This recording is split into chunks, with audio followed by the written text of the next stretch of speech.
नमस्कार बच्चों, कैसे हैं? आज का एग्ज़ाम कैसा रहा आपका? आई होप आप सबके बहुत अच्छे मार्क्स आएंगे।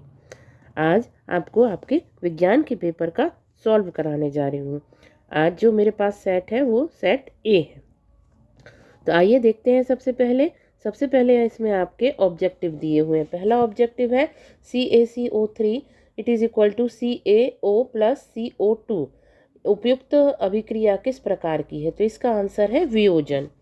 नेक्स्ट है खाना पकाते समय यदि बर्तन की तली बाहर से काली हो जाए तो इसका मतलब क्या है? तो इसका आंसर है ईंधन पूरी तरीके से नहीं जल पा रहा है।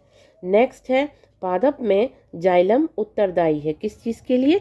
जल के वहन के लिए। मीन्स जड़ों से जल को पत्तियों तक ले जाने का काम कौन करता है? जाइलम करता है।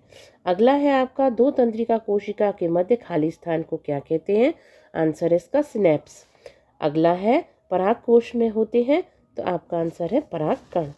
नेक्स्ट क्वेश्चन है निम्न में से कौन सा पदार्थ लेंस बनाने में प्रयुक्त नहीं होता है? इसका आंसर है चुंबक। नेक्स्ट हमारे हैं फिल इन द ब्लैंक्स। तो आइए बच्चों फिल इन द ब्लैंक्स देखते हैं। पहला है लसिका को खाली स्थान ऊतक कहा जाता है। आंसर है तरल संयोजी ऊतक। नेक्स्ट है मनुष्य में खाली स्थान जोड़ी गुणसूत्र पाए जाते हैं। आंसर है इसका 23 जोड़े। अगला है सामान्य नेत्र का निकट बिंदु लगभग खाली स्थान होता है। इसका आंसर है 25 सेंटीमीटर। नेक्स्ट है विद्युत धारा का एसआई मात्रक खाली स्थान है, तो आंसर है इसका एम्पियर। अगला है विद्युत धारा सदैव खाली स्थान क्षेत्र उत्पन्न करती है। आंसर है इसका चुंबकीय क्षेत्र। नेक्स्ट है सभी जीव प्रत्यक्ष या अप्रत्यक्ष रूप से अपने निर्वाह हेतु खाली स्थान पर निर्भर करते हैं। आंसर है इसका पौधों पर निर्भर करते हैं। नेक्स्ट है आपका सत्य असत्य। तो पहला है कार्बन की संयोजकता 6 होती है, ये गलत है या असत्य है। अगला है प्रकाश संश्लेषण के लिए क्लोरोफिल आवश्यक है, ये सही है। अगला है किसी गोलीय दर्पण की फोकस दूरी उसकी वक्रता त्रिज्या की आधी होती है, ये सही है, यह सत्य है। इसके बाद है श्वेत प्रकाश का इसके अवयवी वर्णों में विभाजन प्रकाश संश्लेषण कहलाता है, ये असत्य है। अगला है विद्युत आवेश के प्रवाह की दर को विद्युत धारा कहते हैं, ये सत्य है। अगला है आपका चुंबकीय क्षेत्र रेखाएं एक बंद वक्र होती हैं। आंसर इसका है सत्य। नेक्स्ट है आपका सही जोड़ियां मिलाना। तो सही जोड़ियों में श्वसन को मिलाएंगे हम ऊष्मा क्षेपी अभिक्रिया से, संश्लेषित सूचक को मिलाएंगे मैथिल ऑरेंज से, सर्वाधिक तन्य धातु को मिलाएंगे गोल्ड से, रक्त में शर्करा नियमन को मिलाएंगे इंसुलिन से, मुकुलन को मिलाएंगे हाइड्रा से, वंशागति नियम को मिलाएंगे मेंडल से। आगे आ जाएं बच्चों।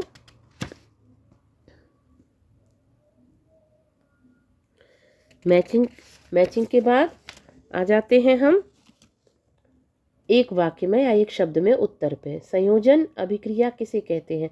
तो आप ऐसा लिखना था आपको, जब दो या दो से अधिक पदार्थ आपस में मिलकर एक नया पदार्थ बनाते हैं उसे संयोजन कहते हैं। दूसरा है पीएच स्केल क्या है? तो पीएच स्केल है पीएच स्केल हाइड्रोजन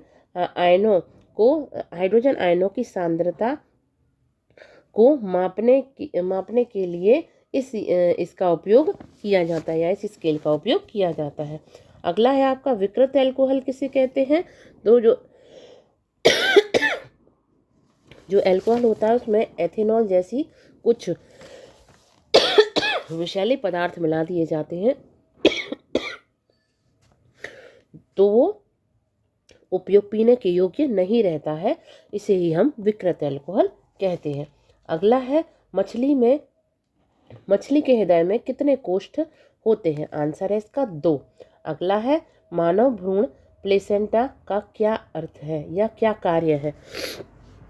तो प्लेसेंटा जो होता है वो माँ के रुधिर से पोषण प्राप्त करता है और जो उत्सर्जी पदार्थ होते हैं उनको माँ के ही थ्रू बाहर उत्सर्जित कर देता है। ये कौन कौन करता है ये काम? ये करता है प्लेसेंटा।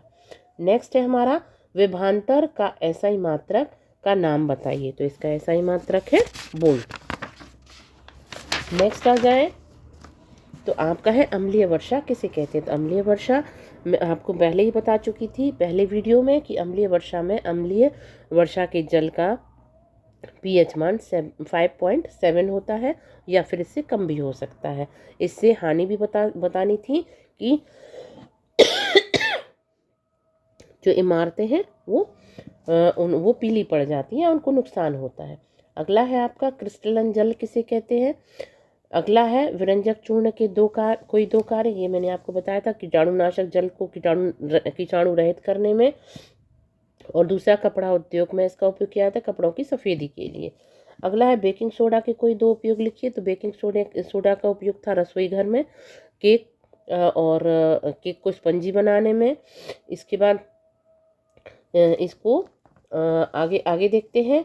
ध्वनिक किसे कहते हैं? तो जो धातुएं किसी चीज़ से टकराने पर ध्वनि देती हैं, आवाज़ उत्पन्न करती हैं, ध्वनिक कहलाती हैं।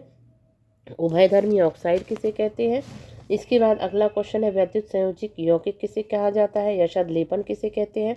पादप हार्मोन क्या है?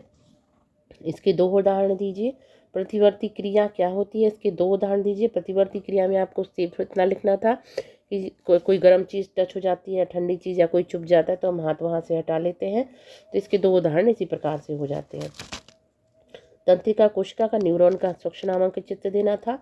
पादपों में गुरुत्वानुवर्तन क्या होता है? तो जैसे अपन ने प्रकाशानुवर्तन के लिए लिखा था कि ये प्रकाश की ओर बढ़ती हैं, इसी प्रकार से गुरुत्वानुवर्तन के लिए लिखेंगे कि ये पृथ्वी से गुरुत्वाकर्षण बन लगता है, इसलिए पृथ्वी की ओर इसकी जड़ें बढ़ जाती हैं। आगे हम देखेंगे कि संतति में नर एवं मादा जनकों द्वारा आनुवांशिक योगदान में बराबरी की भागीदारी कैसे सुनिश्चित करेंगे।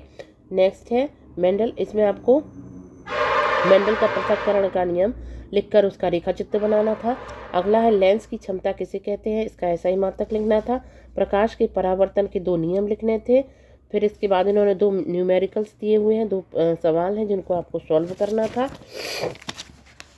इसके बाद किसी विद्युत परिपथ में लघु पतन कब होता है? विद्युत उपकरणों को विद्युत आघात से बचाने वाली युक्ति का नाम बताइए। इसके बाद एमआरआई किसे कहते हैं या किस क्षेत्र में उपयोग किया जाता है? इसके बाद है फ्लेमिंग का वामहस्त का नियम बताना था, इसका एक उपयोग बताना था।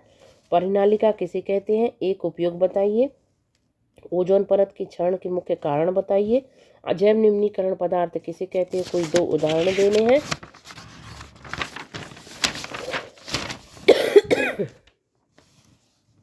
अगला क्वेश्चन था साबुन की सफाई की प्रक्रिया की क्रियाविधि।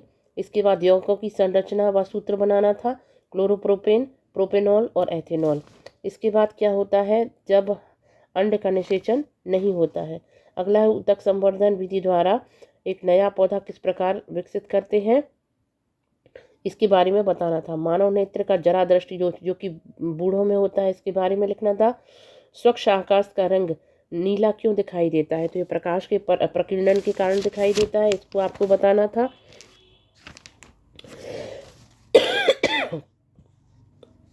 इसके बाद इन समीकरणों को संतुलित करना था, और इसके बाद जो रासायनिक अभिक्रियाएं नीचे दी गई थी इसके भी समीकरणों को संतुलित करना था। अगला था आपका मानव उत्सर्जन तंत्र का स्वच्छ नामांकित चित्र बनाना था।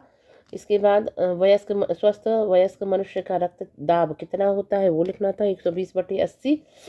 फिर इसके बाद अथवा में दिया हुआ था वायवीय अवायवीय श्वसन में अंतर लिखना था कोई 3, और दंत क्षरण कैसे होता है। कई बच्चों ने बताया कि दंत क्षरण उन्होंने नहीं लिख पाया। दंत क्षरण पीएच मान के कारण होता है, पीएच चेंज हो जाता है इस वजह से। फिर इन्होंने एक सवाल दिया हुआ था और इसके बाद दूसरा सवाल दिया हुआ है।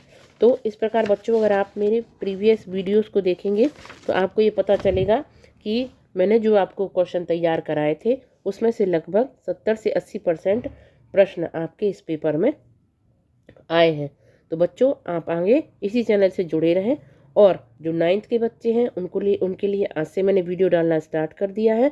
और 9th के बच्चों के लिए एक नई ताज़ा खबर है, खुशखबरी है उनके लिए कि इसी चैनल पर आपको 1 अप्रैल से चैप्टर वाइज चैप्टर आपकी एनसीईआरटी बुक को कंप्लीट कराया जाएगा, ताकि ताकि आपको कहीं जाने की ज़रूरत ना पड़े और आपको यही नोट्स बनवाए जाएंगे आपके ही थ्रू। और अगर आपको कोई भी किसी भी चीज़ को समझना है, कुछ भी आपको दिक्कत हो रही है, आप मुझे कमेंट में बता सकते हैं, उस समस्या का समाधान मैं कर दूंगी। तो आज के लिए इतना ही। और 10th वाले बच्चों के लिए ऑल द बेस्ट बच्चों। 9th वाले बच्चों के लिए कहूँगी कि आप इस चैनल को देखते रहें, अब आपके लिए ही वीडियोस डाले जाएंगे और आप इनको देखते रहें और इनके नोट्स तैयार करते रहें। ऑल द बेस्ट बच्चों।